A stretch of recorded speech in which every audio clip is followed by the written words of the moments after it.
प्रभु जी, आज के दिन आपने हमें बनाया है प्रभु जी और अपनी संगति में बुलाया है, इसलिए हम आपका धन्यवाद करते हैं।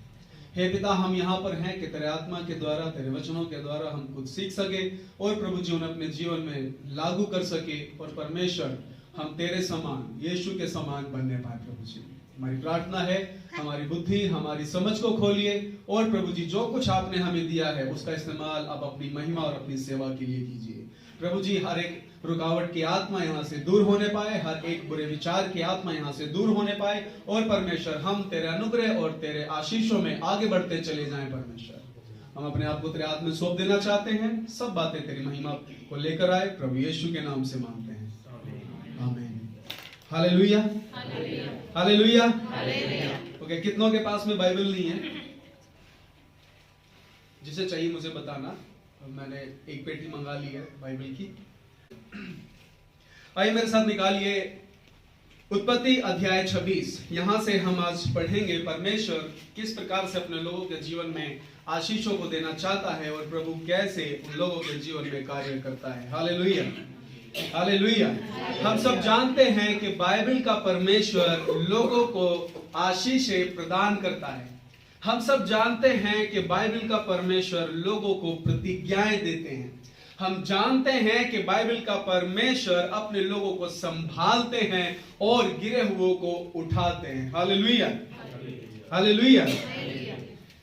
यहां पर एक प्रकार की घटना हुई है जिसके बारे में हम जानेंगे कि परमेश्वर का वचन क्यों पढ़ना जरूरी है। मैं हमेशा सोचता था कि हर बार, हर रोज बाइबल पढ़ना जरूरी क्यों है। पिछले हफ्ते पढ़ लिया काफी है, पिछले महीने पढ़ लिया काफी है, हर रोज बाइबल क्यों पढ़ना है? ये लोग पागल क्यों है, इतना क्यों पढ़ते हैं, हर रोज क्यों पढ़ना है? नहीं समझ में आता, लेकिन एक दिन समझ में आया, परमेश्वर का वचन हर रोज पढ़ना है। क्यों पढ़ना है? क्योंकि एक स्टडी में मैंने इस प्रकार से पढ़ा कि आप अगर कुछ भी पढ़ते हैं, सपोज कीजिए आपने एक पुस्तक को पढ़ लिया है, तो अगले 1 साल तक आपको उसका सिर्फ 10% ही याद रहेगा और वो भी आप भूल जाएंगे। इसीलिए फिर क्या करना पड़ेगा, हमें उस पुस्तक को दोबारा से पढ़ना पड़ेगा। अब यहां जब हम इंसानों की बात करें तो परमेश्वर अपने लोगों को वायदा देता है और वचन देता है, प्रतिज्ञाएं देता है। कितनों को याद है कि परमेश्वर ने उन्हें कुछ वायदा दिया भी था? क्या आपको याद है पिछले समय में परमेश्वर ने आपसे क्या वायदा किया था, क्या प्रतिज्ञाएं की थी, क्या कुछ कहा था? क्या याद है? कई बार मुझे भी याद नहीं रहता, क्योंकि 2012 की बात है, आज 2024 है, 12 साल हो गए, नहीं याद रहता। इसीलिए क्या करना पड़ता है, फिर से जाकर उसे दोबारा से जाकर के पढ़ना पड़ता है। तब वो क्या हो जाता है, फिर मेरे लिए ताजा हो जाता है, फिर मुझे रिमाइंड हो जाता है और फिर मैं उसके अनुसार काम करने के लिए चल पड़ता हूं। हालेलुया। यहां एक व्यक्ति है जो प्रतिज्ञा का व्यक्ति है, जिसका नाम है इसहाक। उसके कैरेक्टर से थोड़ा सा कुछ देख लेंगे और परमेश्वर के कैरेक्टर के बारे में देख लेंगे। आपको इस कहानी के बारे में जरूर मालूम होगा। इसहाक जो है वो प्रतिज्ञा का व्यक्ति है। इसहाक जो है वो प्रतिज्ञा का व्यक्ति है। परमेश्वर ने जब अब्राहम से वादा दिया कि मैं तुझे एक संतान दूंगा, ये वो ही लड़का है जिसको स्वर्ग के परमेश्वर ने दिया। हालेलुया। और अब्राहम अर्थात उसके पिता से कुछ वादे किए, प्रतिज्ञाएं की। सालों गुजर चुके हैं, यहां पर इसहाक के बच्चे आ चुके हैं और आज इसहाक एक ऐसी स्थिति में पहुंच गया है कि वहां पर उस जगह में, जिस जगह में वो रहता था, मैं थोड़ी देर में बताऊंगा आपको इंट्रोडक्शन इसका। उस जगह का नाम था नेगेव। वो इजराइल जो आज का है उसके दक्षिण भाग में रहता था, क्योंकि उसका पिता वहां जाकर के बस गया था।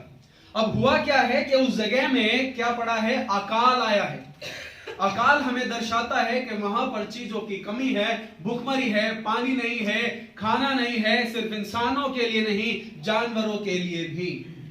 तो क्या होता है, इसहाक तैयारी करता है, कुछ ना कुछ प्लान करता है कि अब मैं कुछ करूंगा।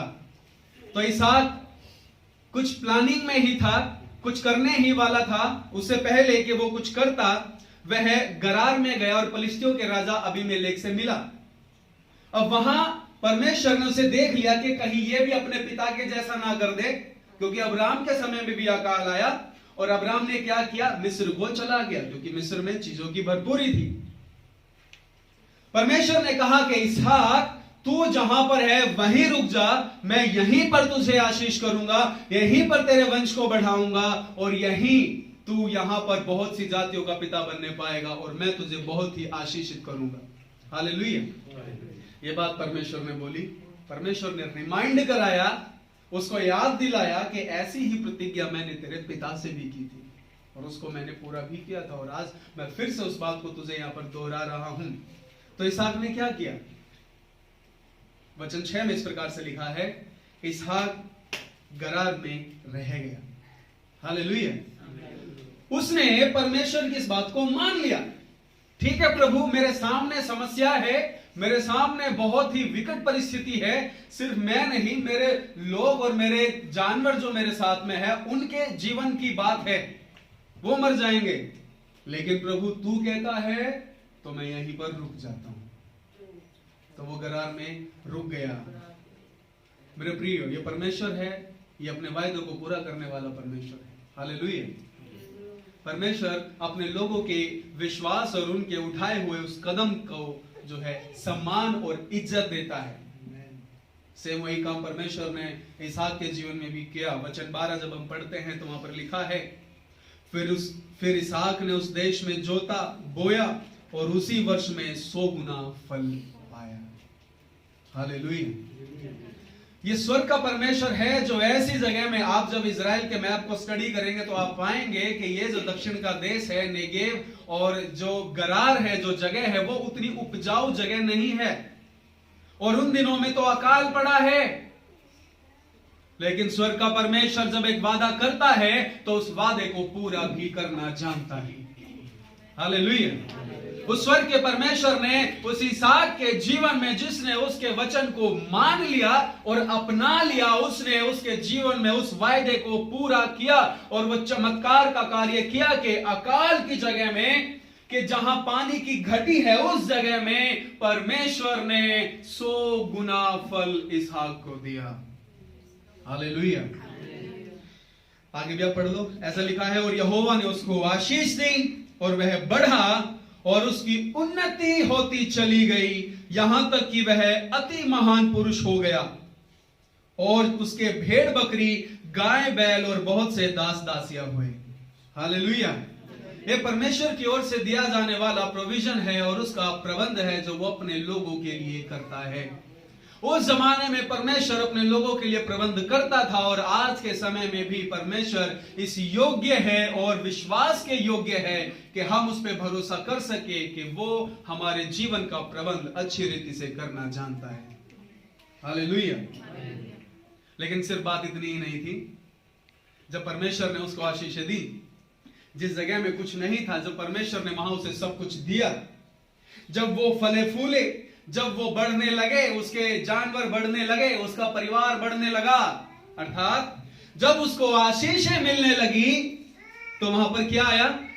उन आशीषों की वजह से उसके जीवन में एक सताव आया। आपने देखा कभी कि आशीषों की वजह से किसी के जीवन में सताव आए?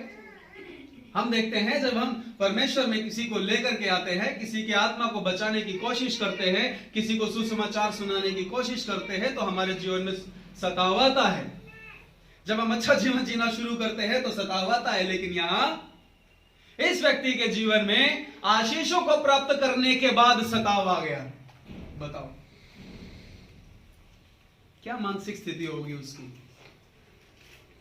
लेकिन परमेश्वर का धन्यवाद हो कि इसहाक रुका नहीं और वो अपने परमेश्वर पर भरोसा करता रहा, और अंत में परमेश्वर ने, जिसके बारे में आज मैं आपसे बात करना चाहता हूं, वचन 22 में इस प्रकार से लिखा है, अब उसके लिए कोई जगह बाकी ना थी, उसे उस जगह को छोड़कर जाना था, लेकिन उसके बीच में कुछ घटना घटती है।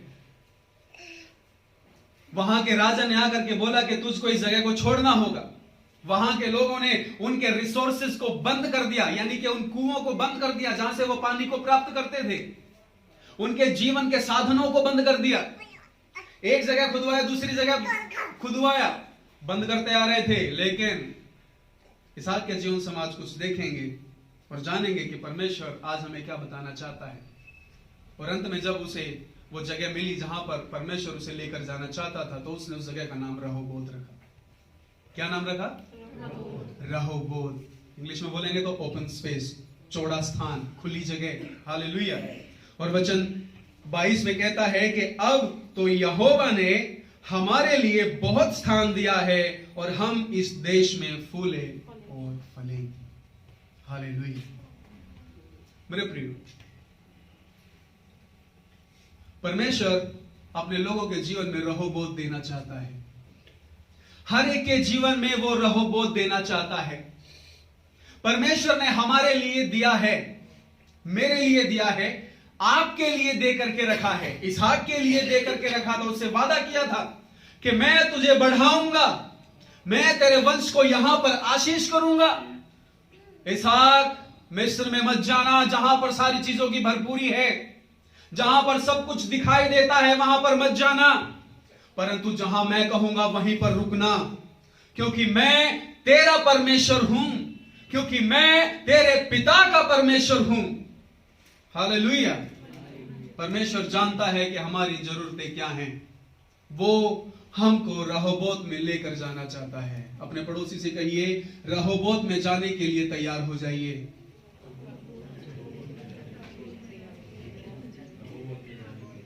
एक बार कहिए, रहोबोत, रहोबोत। हाँ, ये थोड़े शब्द ऐसे हैं जिनसे हम फैमिलियर नहीं है, लेकिन हो जाएंगे। सभी कहे, खुला स्थान, खुला स्थान। परमेश्वर हमको खुले स्थानों में लेकर जाना चाहता है। कहने का मतलब यह है कि इसहाक के जीवन में एक ऐसी बातें आई, जब वो परमेश्वर के वचन को पकड़कर चल रहा था, तो वहां आशीषों के आने की वजह से, उसके जीवन में भरपूरी आने की वजह से, जब सताव आया तो उसको वो जगह छोड़कर जाना पड़ा। जब समस्याएं आई तो लोगों ने उसके रिसोर्सेज बंद कर दिए, उसके पिता के द्वारा खोदे गए कुओं को बंद कर दिया, उसके दासों के द्वारा खोदे गए कुओं को बंद कर दिया, क्योंकि वहां पर कुआं बहुत महत्वपूर्ण है, पानी नहीं है, पथरीली जगह है, इसीलिए बहुत महत्वपूर्ण है। लेकिन ये संसार और ये दुनिया के लोग हमारे रिसोर्सेज को बंद करना चाहेंगे, लेकिन मेरे प्रियो, बाइबल का परमेश्वर, स्वर्ग का परमेश्वर अपने लोगों के लिए एक रहोबोत को तैयार रखता है। हालेलुया। आज ये संसार मेरे और आपके रिसोर्सेज को बंद करना चाहता है। हमारी संस्था के रिसोर्सेज को फ्रीज कर दिया, अभी तक नहीं खुला, लेकिन स्वर्ग के परमेश्वर के पास में सब कुछ है, उसके पास में हमारे लिए रहोबोत है। हालेलुया। उसके लिए, उसके पास आपके लिए रहोबोत है। हो सकता है कि आज आप अपनी जॉब में लॉस कर रहे होंगे, अपने बिजनेस में लॉस कर रहे होंगे, लेकिन परमेश्वर के पास में रहोबोत है। मैं प्रोस्पेरिटी के बारे में बात नहीं करना चाहता, लेकिन मैं इस बारे में बात करना चाहता हूं कि कैसे हमारे लिए जो परमेश्वर ने उस रहोबोत को रखा है, जहां पर हम आनंद को प्राप्त करेंगे, जहां पर हम शांति को प्राप्त करेंगे, जहां पर हम परमेश्वर की इच्छा से अपने जीवन को जिएंगे, और जहां पर हम उन प्रतिज्ञाओं को प्राप्त करेंगे, कैसे हम उस रहोबोत तक पहुंचने पाएं।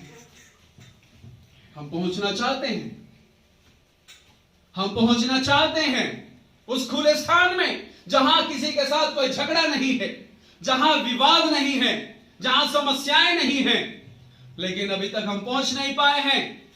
स्वर्ग के परमेश्वर ने अब्राहम को वादा दिया कि अब्राहम, तेरे द्वारा भूमंडल के सारे कुल आशीष पाएंगे और मैं सारी जातियों को तेरे द्वारा आशीष करूंगा। हालेलुया। वही वादा परमेश्वर ने इसहाक से भी किया कि तेरे द्वारा सारे वंश आशीष पाएंगे, तेरी जाति को मैं बहुत बढ़ाऊंगा। मेरे प्रियो, ये वादा उनके जीवन के लिए नहीं था, ये वादा था हमारे लिए, आज की जनरेशन के लिए, आने वाली पीढ़ियों के लिए, कि परमेश्वर ने सब लोगों के लिए एक मार्ग खोल दिया है आशीषों को प्राप्त करने का, और वो मार्ग अब्राहम के द्वारा परमेश्वर ने दिया है, उस वाचा के द्वारा दिया है जो अब्राहम के साथ में बांधी गई। हालेलुया। यानी कि परमेश्वर प्रतिज्ञाएं करते हैं भविष्य में पूरी होने के लिए, और आज परमेश्वर ने अपनी कलीसिया से एक वायदा किया है। क्या आपको याद है वो वायदा क्या है? वो वायदा है यूहन्ना 3:16। उसने कहा है कि जो कोई उस पर विश्वास करेगा वो अनंत जीवन अवश्य ही पाएगा। हालेलुया। उसने कहा है कि जो उस पर विश्वास करेगा उसकी आत्मा नाश नहीं होगी, बल्कि स्वर्ग राज्य में बड़े ही आनंद के साथ में परमेश्वर के साथ निवास करेंगे। हालेलुया। उसने वादा दिया है कि जो उस पर विश्वास करने वाले लोग होंगे वो यीशु के बादलों में आने के समय में उससे बादलों में मिलेंगे। उसने वादा दिया है कि जितने यीशु पर विश्वास करने वाले लोग होंगे वो मरेंगे नहीं, परंतु मरे हुओं में से जी उठेंगे। हालेलुया। और हम इस रूप में नहीं रहेंगे, हम एक बड़े ही शालीन और बड़े ही चमकदार रूप में रहने वाले हैं। स्वर्गदूतों के समान चमकने वाले रूप में हम लोग रहने वाले हैं। मेरे प्रिय, परमेश्वर ने यह वादा हमसे किया है, वो हमें रहोबोत देने जा रहा है, वो हमें चौड़ा स्थान देने जा रहा है। आज इस भारत में जिस प्रकार की समस्या है और दशा है इस संसार में कि लोग चाहते हैं कि मसीह के नाम को कुचल दिया जाए, उसके पीछे चलने वाले लोगों के जीवनों को बर्बाद कर दिया जाए, ये लोगों की प्लानिंग से। लेकिन परमेश्वर की प्लानिंग है कि उसके लोगों को रहोबोत दिया जाए। हालेलुया। वो मेरे और आपके लिए रहोबोत लेकर आ रहा है हमारे लिए। वो चौड़ा स्थान आ रहा है जहां पर हम शांति और आनंद के साथ में अपने जीवनों को जीने वाले हैं। लेकिन उससे पहले हमें कुछ करना आवश्यक है। परमेश्वर चाहते हैं कि हम सब रहोबोत में प्रवेश करें। लेकिन यहां मैं आपसे दो बातें करना चाहता हूं। थोड़ा ही समय है आज, क्योंकि प्रोग्राम्स भी हैं आगे, इसीलिए दो बातों को आपके बीच में बोलना चाहता हूं। सबसे पहले, इसहाक के जीवन से हम क्या सीख सकते हैं और परमेश्वर अपने लोगों को क्या बताना चाहते हैं। उसका पिता परमेश्वर के साथ चलता रहा, उसके वचनों को मानता रहा, और अब ये बैटन आया है इसहाक के पास में।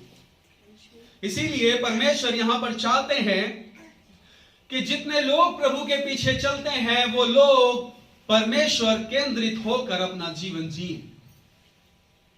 God centred life we have to live. हमको परमेश्वर के ऊपर केंद्रित होकर अपने जीवन को जीना है। हालेलुया। सभी कहे परमेश्वर केंद्रित जीवन। हाँ, वो जीवन जिसके केंद्र में परमेश्वर है और सारी कहानी उसके इर्द गिर्द बुनी जाती है। हमारा जीवन परमेश्वर के ही इर्द गिर्द में चलेगा। वो जीवन परमेश्वर केंद्रित जीवन, मैं बार बार इसलिए कहता हूं ताकि आपको याद हो जाए। इसहाक को परमेश्वर ने वादा दिया कि इसहाक तू मिस्र में मत जा, मैं तुझे यही आशीष करूंगा। इसहाक ने परमेश्वर की बात को मान लिया। हालेलुया। ये इसहाक का समर्पण था अपने परमेश्वर के प्रति, क्योंकि उसने सीखा था अपने पिता से कि हां, ये परमेश्वर जिसको मेरा पिता मानता था और जिसके पीछे चलता था, वो परमेश्वर मेरे पिता के जीवन में जब अपनी बातों को पूरा कर सकता है तो अवश्य ही मेरे जीवन में भी अपनी बातों को पूरा करेगा। हालेलुया। इसीलिए इसहाक ने परमेश्वर की बात को मान लिया और परमेश्वर से कहा, ठीक है प्रभु, मैंने तेरी बात को मान लिया है और मैं इस नाश होती हुई जगह में रुकने के लिए तैयार हूं। मैं हूं और मेरे पीछे मेरा घराना है, मेरे परिवार है और मेरे बच्चे हैं, मेरे नौकर चाकर हैं और मेरे गाय बैल जानवर हैं। उन सब का जीवन मेरे हाथ में है। इन सब का जीवन मेरे एक डिसीजन पर टिका हुआ है। अगर मैं उनके अच्छे भविष्य के लिए मिस्र की ओर कूच कर जाऊं तो अवश्य है कि वो लोग अच्छा जीवन जिएंगे।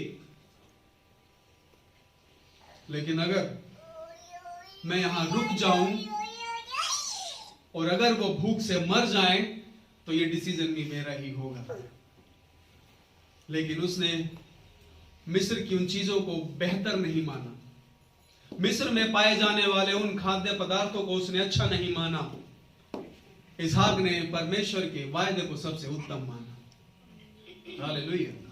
इसीलिए उसने समर्पण कर दिया कि प्रभु ठीक है, मैं गरार में ही रहूंगा, मेरा जीवन तुझ पर ही केंद्रित रहेगा, क्योंकि इस परिवार को चलाने वाला इसहाक नहीं है, इस परिवार और इन लोगों को चलाने वाला स्वयं परमेश्वर है। हालेलुया। क्योंकि परमेश्वर ने वादा किया है तो उस वादे को अवश्य ही पूरा करेगा। इसीलिए वो वहां पर रुकता है और जब सारी चीजों को प्राप्त करता है, जब उसके गाय बैल भेड़ बकरी जब बढ़ जाते हैं, तो वहां पर लिखा है वचन 14 में, तब पलिश्ती उससे डाह करने लगते हैं, अर्थात जलन रखने लगते हैं, उससे नफरत करने लगते हैं, क्योंकि वो सब चीजों में बढ़ता जा रहा है कि ये व्यक्ति कैसे हमारे बीच में रहकर ग्रो कर रहा है, ऊपर उठ रहा है, उन्नति कर रहा है। इसलिए वो क्या करते हैं, वो जाकर के उसके पिता के सारे कुओं को बंद कर डालते हैं। मेरे परिवार, हमारे जीवन में भी ऐसा ही कुछ ना कुछ होगा। परमेश्वर हमें ऊंचा उठाना चाहता है और जब हम उसकी बात को मान करके आगे बढ़ रहे हैं, हमारा आत्मिक जीवन जब उन्नति कर रहा है, हम अपने आत्मिक जीवन में उन्नति जब करते जाते हैं, जब हम अपने फाइनेंशियली उन्नति करते चले जाते हैं, जब हम अपने जो है शारीरिक स्वास्थ्य की ओर से उन्नति करते चले जाते हैं, तब आता है एक शत्रु जो हमारी उन्नति से खुश नहीं है, जो परमेश्वर के लोगों को बढ़ता हुआ देखना पसंद नहीं करता है। इसीलिए वो क्या करता है, वो जाकर के हमारे लोगों के मनों में बात करता है, वो जाकर हमारे परिवार के लोगों में बात करता है, वो जाकर हमारे दोस्तों के मनों में बात करता है, ये बढ़ कैसे रहा है, इनके रिसोर्सेस को बंद करो, इनका जो काम धंधा है उसको बंद करो, इनके प्रार्थना के जीवन को खत्म करो, इनके आत्मिक जीवन जो बढ़ता है, जब ये कलीसिया में आते हैं उस चीजों को रोको। वो लोगों को हमारे बीच में लेकर आता है, वो लोगों को हमारा शत्रु बनाता है ताकि हम आत्मिक रीति से उन्नति ना करें। ये शैतान ऐसा करता है, वो हमारे ही परिवार को हमारा शत्रु बना देता है, वो हमारे ही दोस्तों को हमारा शत्रु बना देता है, सिर्फ एक बात की वजह से, और वो ये है कि हम आत्मिक रीति से उन्नति कर रहे होते हैं। इसीलिए देखिएगा, जैसे बहन ने अभी गवाही दे रही थी, 21 दिन का फास्ट रखा है, लेकिन क्या हो रहा है, बहुत सारी परेशानियों को उनको सामना करना पड़ रहा है। क्यों? क्योंकि शैतान जानता है कि अगर ये लोग आत्मिक उन्नति करते रहे तो उसका राज्य एक दिन टूट जाएगा। शैतान जानता है कि परमेश्वर के लोग अगर परमेश्वर के वचनों को मानकर आगे बढ़ते रहे तो उनके जीवन में वो बातें पूरी हो जाएंगी जो परमेश्वर उनके जीवन में पूरा करना चाहता है। शैतान जानता है कि अगर ये लोग परमेश्वर की बातों को और उन चीजों को लेकर आगे बढ़ते रहे तो आज मेरे साथ नरक में जाने वाला कोई भी नहीं होगा। मेरे प्रिय, ये बहुत महत्वपूर्ण बात है, हमारा आत्मिक जीवन उन्नति करना। इसीलिए शैतान वो सब कुछ लगा देता है, वो सारी ताकत लगा देता है कि वो कैसे आए और हमारे उन्नति करने के चीजों को बंद कर दे। मेरे प्रियो, लेकिन हम क्या करें ऐसी स्थिति में? हम होंगे तो हम क्या करेंगे?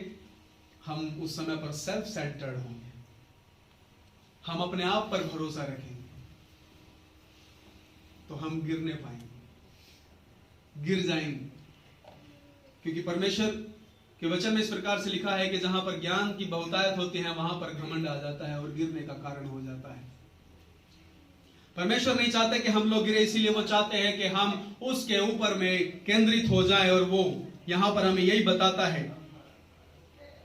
यहां पर क्या हुआ है, फलिश्तियों ने आकर इसहाक के पिता के कुओं को भर दिया है, रिसोर्सेस को खत्म कर दिया है, और जिस राजा ने, अबीमेलेक ने, जो इसहाक को अपने वहां पर गरार में रहने के लिए जगह दे दिया, वो भी आकर बोलता है कि भाई इसहाक, तू एक काम कर, तू यहां से चला जा। मतलब कि तुम यहां पर उन्नति नहीं कर सकते और तुम यहां पर रह भी नहीं सकते। शैतान इतना जलता है परमेश्वर के लोगों के उन्नति करने से कि वो उन्हें वहां रहने नहीं देना चाहता।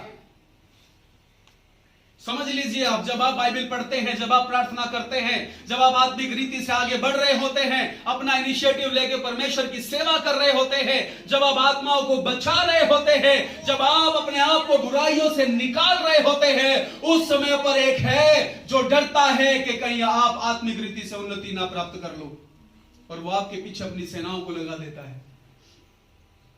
लेकिन यहां पर अब इसहाक ने क्या किया है? वचन 17 में कहता है, इसहाक वहां से चला गया। और गरार की घाटी में अपना तंबू खड़ा करके रहने लगा। हालेलुया। हाँ ठीक है, तुम मेरे आत्मिक उन्नति से जलते हो, मेरे पास मेरे रिसोर्सेस को बंद करते हो, मेरी नौकरी को बंद करते हो, मेरे कामों को तुमने बंद कर दिया है, मेरे जॉब को तुमने खत्म कर दिया है, कोई बात नहीं। यीशु ने कहा कि अगर कोई तेरा कुर्ता ले ले तो क्या कर, उसे अपनी धोती भी दे दे, ये ले जा। क्यों इसहाक ने ऐसा किया कि वो अपनी उस जगह को छोड़ करके चला गया जिस जगह में उसने जोता बोया और परमेश्वर के द्वारा उसी जगह में 100 गुना फल पाया। इसहाक ने क्यों छोड़ दिया? शायद मैं होता तो ना छोड़ता, मैं लड़ जाता कि ऐसा नहीं हो सकता, ये मेरी जगह है, यहां पर मैंने मेहनत किया है, इसे मैं नहीं छोड़ सकता। और आप इसहाक के बारे में जानते हैं, उसका पिता भी क्या है, एक योद्धा है। जब उसके परिवार के लोगों को दुश्मनों ने पकड़ लिया, उसका पिता जाकर के युद्ध करके उन्हें फिर से वापस ले आया। तो क्या इसहाक के पास में वो योद्धा नहीं होंगे? थे, लेकिन इसने क्या किया? चुपचाप उस अन्याय को सह लिया, चुपचाप उस अन्याय को सह लिया। क्यों? क्योंकि वो जानता था कि मेरा भरोसा ये गरार की भूमि नहीं है, मेरा भरोसा ये गरार में पाए जाने वाले कुएं नहीं है। वो जानता था मेरा भरोसा उस गहराई में पाए जाने वाले कुएं का पानी नहीं है, क्योंकि मेरी आशीषें ऊपर से आने वाली आशीषें हैं। हालेलुया। वो जानता था कि मेरा परमेश्वर स्वर्ग से आशीषों को मेरे लिए दे सकता है, चाहे वो गरार हो फिर चाहे वो नेगेव हो, वो कहीं पर भी जाकर मेरे लिए आशीषों को दे सकता है और बना सकता है और मेरे लिए रहोबोत को खड़ा कर सकता है। इसीलिए उसने क्या किया? उसने अपनी हानि सहने की इच्छा जाहिर की। ठीक है, मैं अपनी हानि सह लेता हूं। इसीलिए संत पौलुस भी कहते हैं कि तुम अपनी हानि क्यों नहीं सहते? अगर तुम्हारे भाई तुम्हारे विरुद्ध कुछ हानि करते हैं तो तुम अपनी हानि क्यों नहीं सहते?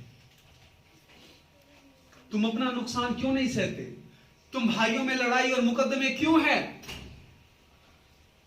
मेरे प्रियो, अगर हमें लड़ना है, अगर हमें योद्धा के समान अपने जीवन को बचाने के लिए लड़ना है, तो मैं कहूंगा कि जब हमारे सामने शारीरिक बातें आए, शारीरिक स्वार्थ आए, तो हमें वहां पर लड़ने की आवश्यकता नहीं है,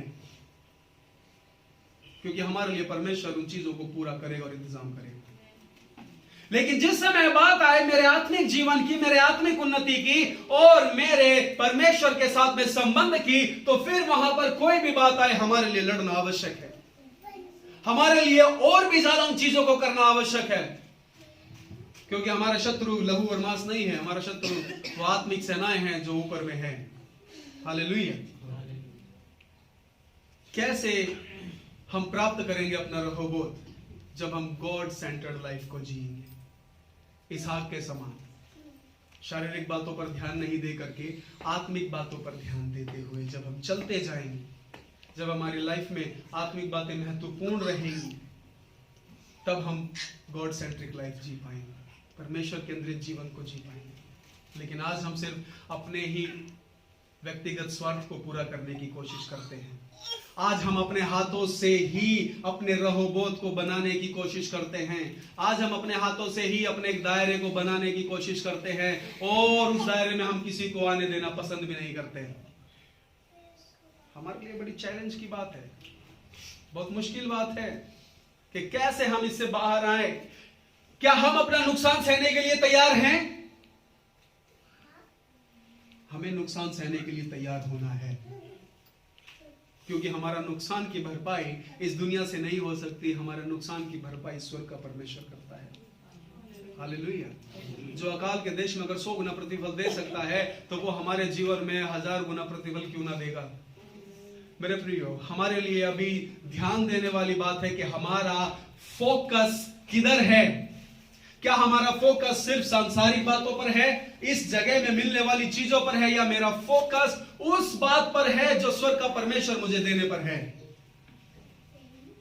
आज हमें इस बात को जानना और समझने की आवश्यकता है। दूसरी बात जो मैं आपको बताना चाहता हूं, या पर कहना चाहता हूं, हम जानते हैं संत पतरस यीशु मसीह के साथ में थे और यीशु मसीह जब पानी पर चलकर आ रहे थे तो वो वहां पर यीशु से कहते हैं कि प्रभु मैं भी तेरे साथ पानी पर चलना चाहता हूं। यीशु ने कहा ठीक है आजा। वो थोड़ा सा चला भी और उसके बाद में उसका कारण क्या है? उसका कारण यही है, वो पानी दर्शाता है इस संसार को, वो पानी दर्शाता है हमारी व्यक्तिगत स्वार्थ को, वो पानी दर्शाता है सिर्फ अपने बारे में सोचने को, वो पानी दर्शाता है सेल्फ सेंटर्ड लाइफ को, वो पानी इन चीजों को दर्शाता है। यीशु उस चीजों से ऊपर उठ चुके हैं और वो चाहते हैं कि इंसान भी, उसके पीछे आने वाले लोग भी इस संसार की बातों के ऊपर में चल के आए। हालेलुया। पतरस ने इच्छा जाहिर की, प्रभु मैं भी चलना चाहता हूं। यीशु ने बोला आजा, अब कोई भी देर नहीं है, आजा, मैं चाहता ही यही हूं। वो चलने लगा, चलना शुरू किया, लेकिन जैसे ही हवा चली क्या हुआ, उसका विश्वास डगमगाया और वो डूबने लगा। मेरे प्रिय, समस्या हमारी लाइफ में यही है, जिस समय हम अपने लिए सोचकर जीने लगते हैं, जिस समय हम सेल्फ सेंटर्ड होने लगते हैं, हम इस संसार में डूबने लगते। सेल्फ सेंटर्ड हुए, परमेश्वर केंद्रित होकर के जीवन को जिए। दूसरी बात जो मैं आपसे बात करना चाहता हूं, जल्दी से बताकर समाप्त करूंगा। इसहाक के जीवन से हम ये सीख सकते हैं और हम ये इस बात को हमें जानना चाहिए कि परमेश्वर को पसंद है बिना कुड़कुड़ाहट का जीवन। हालेलुया। मैं फिर से कहूंगा, परमेश्वर को पसंद है बिना कुड़कुड़ाहट का जीवन। लेकिन ये आज की हमारी सबसे बड़ी समस्या है। छोटा सा कुछ नहीं होता, हम अपने जीवन से कुड़कुड़ाना शुरू करते हैं। इसहाक के जीवन से हम देखते हैं कि जब उसके जगह में जहां पर उसने पाया, उसको वहां से निकाला गया, उसके कुओं को बंद किया गया। और आगे जब आप पढ़ेंगे वह पाएंगे उसके दास और कुओं को खोदते हैं और शत्रु आकर के उन कुओं को बंद करते हैं, फिर दूसरी जगह खोदते हैं, फिर वहां पर भी बंद करते हैं, तीसरी जगह फिर खोदते हैं, वहां भी बंद करते हैं। ये चलता जा रहा है। और वहां पर क्या है? इसहाक के जीवन में कोई कुड़कुड़ाहट नहीं है। मैंने नहीं पाया यहां पर कि इसहाक ने कुड़कुड़ाया हो कि हे प्रभु तूने तो कहा था कि यही रुक जा और तू यहां पर ही मुझे आशीष करेगा, लेकिन ये देख मेरे पिता के कुओं को बंद कर दिया, जिस जगह में मैंने जोता बोया 100 गुना पाया, वहां से मुझे निकाल दिया, मेरी आशीषों के सारे रिसोर्सेज बंद कर दिए। और तू कहता है कि मैं यहां रुक जाऊं? कैसे रुक जाऊं मैं यहां? इसहाक ने नहीं कहा, लेकिन हम लोग कहते हैं प्रभु तू मुझे यहां लेकर के आया, बता, देख कुछ भी नहीं हो रहा। तूने बोला शराब छोड़ दे, देख मैंने छोड़ दी। अब दूसरे लोग मेरे ऊपर में हंसते हैं, ताना मारते हैं। तूने बोला बुरी संगति छोड़ दे, ये देख मेरे कलीग, मेरे दोस्त, मेरे मित्र मेरा मजाक उड़ाते हैं। जब हम परमेश्वर के लिए कुछ छोड़ते हैं, तो जब हम परमेश्वर के लिए कुछ बातों को पूरा करते हैं, जब हम परमेश्वर के लिए कुछ स्टेप उठाते हैं, जब हम परमेश्वर के लिए जीते हैं, तो हमें बिना कुड़कुड़ाहट का जीवन जीना सीखना होगा। ये मेरी भी कमी है, सिर्फ मैं किसी के ऊपर मैं यहां पर पॉइंट नहीं कर रहा, ये मेरी भी कमी है। जैसे जैसे हम थोड़ा सा आत्मिक रीति से बढ़ते जाते हैं, जैसे जैसे हम थोड़ा सा वचन और ज्ञान को सीखते और समझते जाते हैं, जैसे जैसे हमें थोड़ा सा कुछ प्राप्त हो जाता है, वैसे वैसे हमारे जीवन में कुड़कुड़ाहट आना शुरू हो जाती है। इस कुड़कुड़ाहट को मैंने खुद से झेला है, मेरे ऊपर भी किया गया, और आज जब मैं देखता हूं कि सेम वही बात जो मेरे लिए की गई आज मैं दूसरों के लिए भी कर रहा हूं। ये क्या कर रहा हूं मैं क्या कर रहा हूं? जिन चीजों से मैं परेशान था, आज मैं वही चीज दूसरों के लिए कर रहा हूं। कुड़कुड़ाहट का जीवन, यह हमारी बड़ी समस्या है। इसहाक के वंशजों को जब हम देखेंगे, मिस्र से निकलते हुए वो लोग वहां पर क्या कर रहे थे? 11 दिन का रास्ता था, 40 साल का रास्ता बन गया। किस लिए? सिर्फ एक कुड़कुड़ाहट की वजह से। परमेश्वर को पसंद नहीं है कुड़कुड़ाहट का जीवन। परमेश्वर यहां पर कह सकते हैं कि इसहाक का टेस्ट किया जा रहा है, एक कुएं को खोदा जा रहा है, उसे शत्रुओं के द्वारा बंद किया जा रहा है। हमारे भी रिसोर्सेज को ऐसे ही बंद किया जा रहा होगा, हमारे ही मार्गों को ऐसे ही बंद किया जा रहा होगा, हमारे ही परिवारों में ऐसे ही समस्याओं को डाला जा रहा होगा। मेरे प्रियो, इजराइलियों के समान नहीं परंतु इसहाक के समान बने, बिना कुड़कुड़ाहट का जीवन जिए, क्योंकि ये परमेश्वर को भाता है।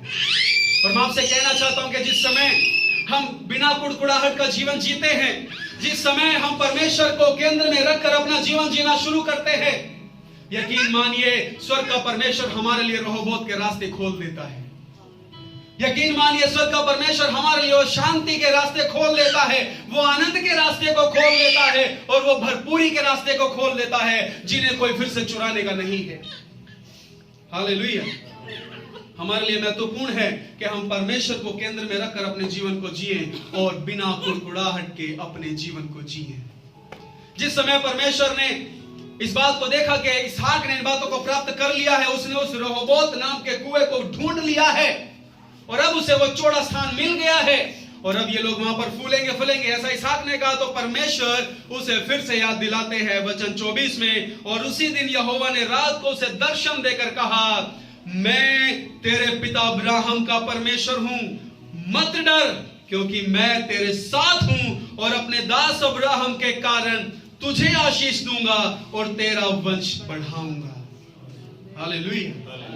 मेरे प्रिय, परमेश्वर हमें रहोबोत देने जा रहा है, और वो इस बात को हमसे कहना चाहता है, सबको मैं आशीष करना चाहता हूं, सबके जीवन में भरपूरी देना चाहता हूं, लेकिन मैं चाहता हूं कि तुम समस्याओं को नहीं, संसार को नहीं, अपने आप को नहीं, परंतु मुझे ध्यान में रखते हुए अपने जीवन को जियो। इसहाक के सामने समस्या बड़ी थी। पहले के अकाल में थोड़े लोग थे, लेकिन जब अकाल में परमेश्वर ने 100 गुना दिया, वहां पर उसके परिवार के लोग भी बढ़ गए और उसके जानवर भी बढ़ गए। और जब अब उसे निकाला गया, उसके सामने और ज्यादा समस्या बड़ी हो गई। प्रभु, पहले तो थोड़े से ही लोग थे, अब तूने आशीष कर दिया, तो तेरा आशीष मेरे लिए समस्या बन गया, क्योंकि अब ज्यादा लोग हो गए, अब मैं इन्हें लेके कहां जाऊं। इसहाक के पास में सिर्फ एक रास्ता है कि वो अपने परमेश्वर पर भरोसा रखे। हालेलुया। हम भी इसहाक के समान है कि हमारे लिए भी सिर्फ एक ही रास्ता है कि हम भी अपने परमेश्वर यहोवा पर भरोसा रखें, क्योंकि वो हमारे पूर्वजों का परमेश्वर और अपने वादों को पूरा करने वाला परमेश्वर है। अवश्य ही उसने पिछले समय में उन वादों को पूरा किया, आज भी हमारे जीवन में जो वादे उसने दिए हैं उनको वो पूरा करेगा, और एक दिन हम अवश्य ही अपने स्वर्गीय अनंत रहोबोत में पहुंचने पाएंगे। परमेश्वर आपको आशीष करे।